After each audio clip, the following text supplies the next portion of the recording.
Precision Sport in Florida with Frank, who's going to describe to us the individual parts of the G-Power kit for the M5 E60. And this is the SK2 kit.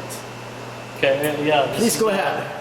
Well, there's a lot of components in this kit. This is probably about 1/20th of what actually comes with the kit. This is some of the more interesting stuff that comes with it, and some of the stuff that you're not going to really find on the website or in any pictures anywhere really, except for on a thread of one of our builds.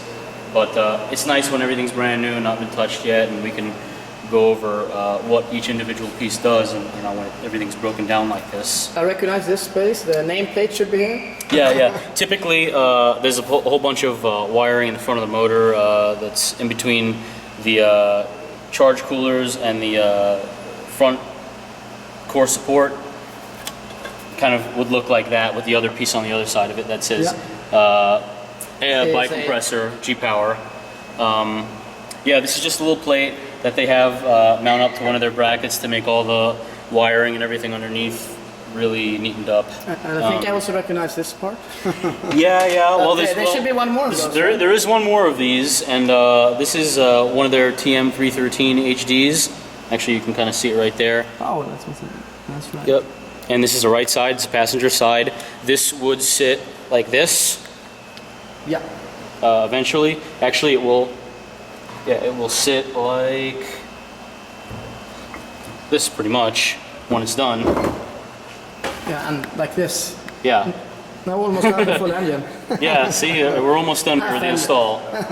But yeah, really nice blower. Really high quality, huge pulley on this thing, probably the biggest supercharger pulley I've ever seen. But interesting thing, it's clutched, so when this reaches about 1500 RPM, the actual compressor engages inside, so it's really cool.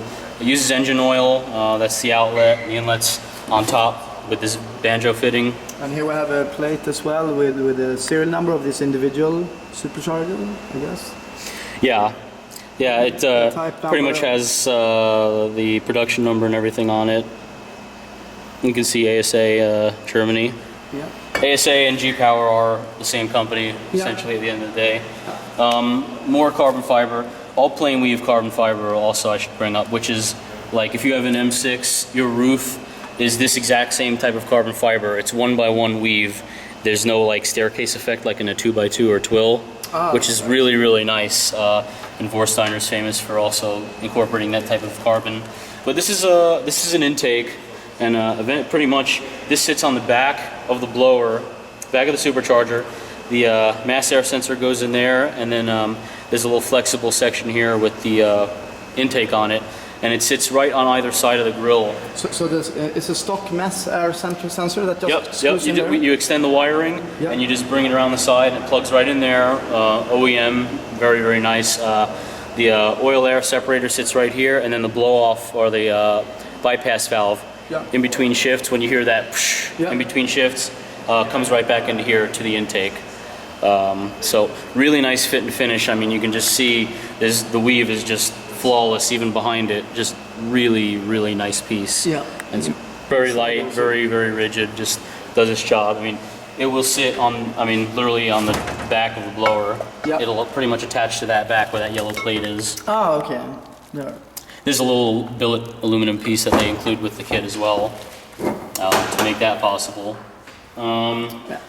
And you have here two intercoolers, or? Yes. Well, no. This is the heat exchanger. It's a front mount heat exchanger. Yep. The G-Power kit is plumbed for liquid to air cooling. There's not enough space to make air to air possible like an actual intercooler, so it's a radiator, and pretty much water gets pumped from a reservoir through here, which sits in here. Yep. It would sit. This will sit in here, and then this plate will go on top of it to close it all up and make it look pretty. And this is that famous G-Power orange that you see always. Exactly. And this will get right on there. Perfect fit, of course. It's all either sandcast and CNC. And it's a covering. Yeah, the covering protective for installation purposes, but and it's also because this is very. Yeah, it's very delicate. It's brushed in one direction, so it can get nicked up very easy. So we just We just leave that on there until the customer receives the car. But yeah, pretty much water will travel through this to the front of the car, get cooled going across it, and then pass through here. So this element inside here is actually cool to touch. So the hot air that's compressed goes through that and then passes into the throttle bodies, which the velocity stacks that's right, are right there. Exactly. So instead of being hot, the charge air is cool.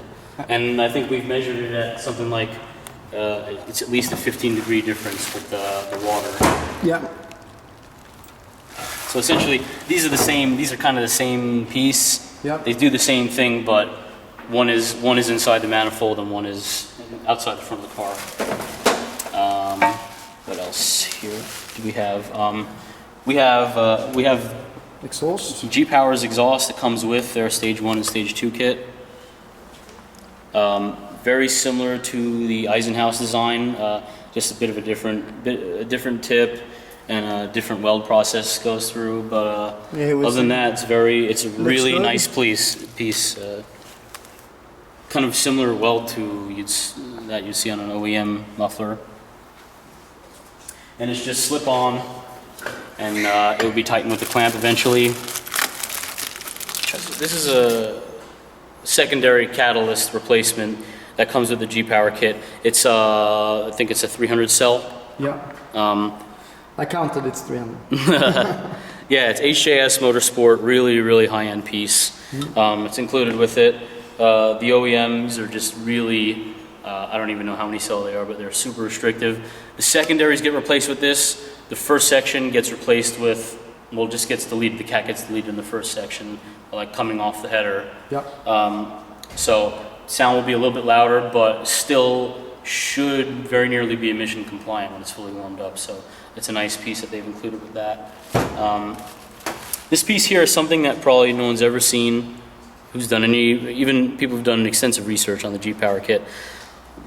The job this piece has is to reroute the coolant pipe going to the radiator from the block on the passenger side of the car, and you can see it's very flat. Yep. There are a total of 7 extra pulleys that the G-Power kit adds to the car's already 6 pulleys, I think it is, and which means there's 2 really long belts, yep. And the belt just goes everywhere. This just brings, instead of a really fat round coolant pipe, it thins it out, but it's pretty much the same amount of area, of volume as the OEM one. And it allows the belt to pass right through there, and then this stays flat up against the electric fan. Okay. So it's for space? Yeah, this is just for space. I mean, this car was definitely not designed with 2 superchargers in mind, and space is really crucial. That's just another thing that they've done to make it possible to fit all this under the hood and look halfway decent doing so. And you finished one? Yeah, we finished one. It's put down 586 wheel horsepower corrected on a dyno jet. We were very happy with it. That one has absolutely no cats in it, so it does not have that. It has RD headers and a full active exhaust after that. And it's just, that was pump gas, stage 2, around 9 PSI. That's what this will be. These pulleys are for about 9 PSI. Yeah. And the car drives great day to day. I've driven around extensively myself, and if we didn't have a boost gauge and an AFR gauge in it, you probably couldn't even tell it's boosted. It's just... Yeah, it says, I've driven one as well, or ridden in one, and it's very similar to the M5, stock M5 in characteristics. Yeah. But a lot more power. Yeah, very, and it's cool. You can hear the superchargers a little bit inside the cabin. I mean, yeah. He's got a really loud car, so I'm assuming this car, when this is done, this will probably not be very loud, and you'll really be able to hear both of those superchargers spool up. It'll be pretty nice to hear. And this car is for this kit is for Alpine White M5. This is for an Alpine White on Indianapolis Red, 2006 SMG. It's going to get a few other things while it's here, some suspension, some wheels, a few other little odds and ends while it's here. It's for a gentleman out of Tennessee, so this one is not going to be local for us, but we've been getting a lot of inquiries from all over the country about this kit. When is the ETA for the Alpine White? Once we get started, which we should be getting started later this week, early next week the latest. We like to take our time, probably anywhere between 3 weeks or so, it will be completely done. 3-4 weeks possibly. So we extensively road test it and everything before, because obviously it's not a local customer, so it has to be perfect before it goes back.